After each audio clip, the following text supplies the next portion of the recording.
Answer is an organization that I first learned of when I heard Earl Canfield speak at a presentation. I didn't know Earl, I didn't know of Answer, and knew very little of Nepal, but what he was doing, supporting the education of lower caste children in this country that has this big need for education, to be able to help its citizens get on their own feet was very impressive to me. And the more I learned about that, the more I liked this whole concept.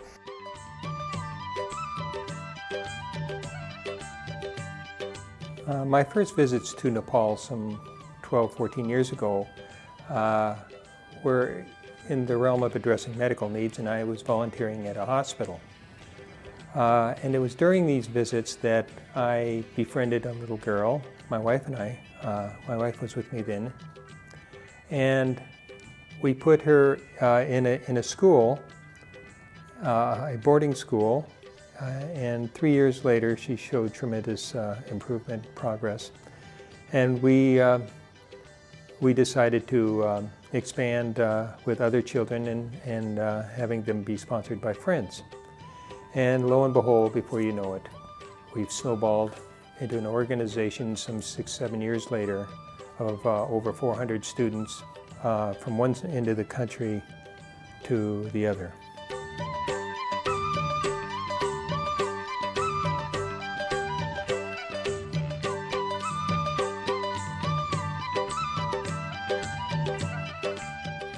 Initially, we started with city where we are, and then we expanded our program to village schools where there are English-speaking private schools, and teachers and principals are motivated and proactive to help village needy and bright children. So now we have more than 60 schools which are situated in village, and those schools are private, and the medium of teaching is English. We visit a school, we get their grades. There are 3 exams in one school year. First term 3 months after school, and then second term 6 months after schools, and final is the third term, a final term.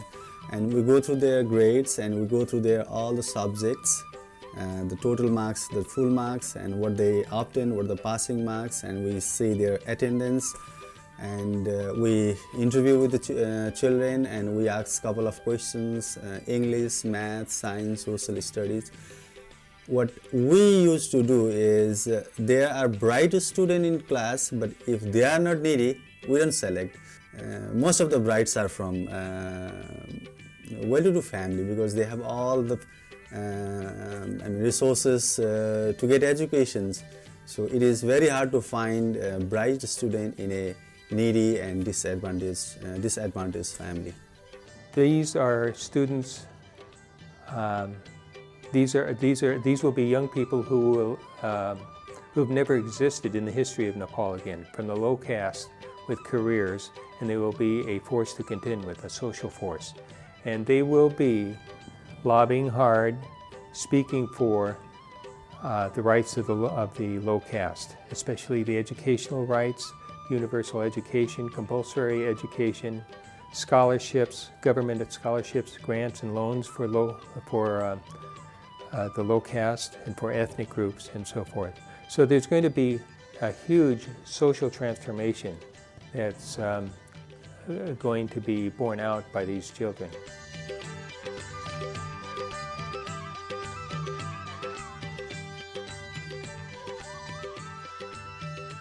As I got more involved with this program, being a supporter and learning about Earl and how he operated this, I took him up on the opportunity to go to Nepal with some other board members and meet some of these children. And what an incredible experience this was. And it's very evident. There's a lot of work that goes into making this happen when there are close to 500 children and families and teachers and principals and tuition to be paid and uniforms to be purchased and books to be procured, and just to stay in touch with all of these individuals. They look through each of their report cards line by line, subject by subject, look at every absence, question the family, and have quite a personal relationship with these children that you and I as sponsors now feel as our children also. I'm a retired school teacher and have been to Nepal for many years, I would say 10 years, and I've taught school over there, so I know what the educational system can do for these children. They are ripe for education.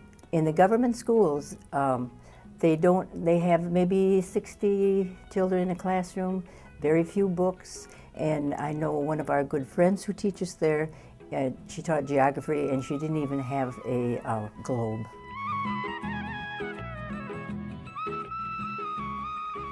There is some additional functions that Answer is performing in Nepal. For instance, a social welfare club has been developed among the high school students, and I believe there are at least 5 high schools that participate in this. And this gives even poor children an opportunity to see that there are others that they can help. In addition to the social welfare club, there are students who have gone on to colleges, and we have many students who are, for instance, in nursing programs, post-high school programs, including Uma, who is our very first child, sponsored by Earl and Mary Jane themselves. And then the students who have graduated also participate with SOM in some of the travels to the villages and the checking on reports and getting involved with the students and their families to help him out and to also learn that aspect of our program so that they can be the next generation to support this in that country.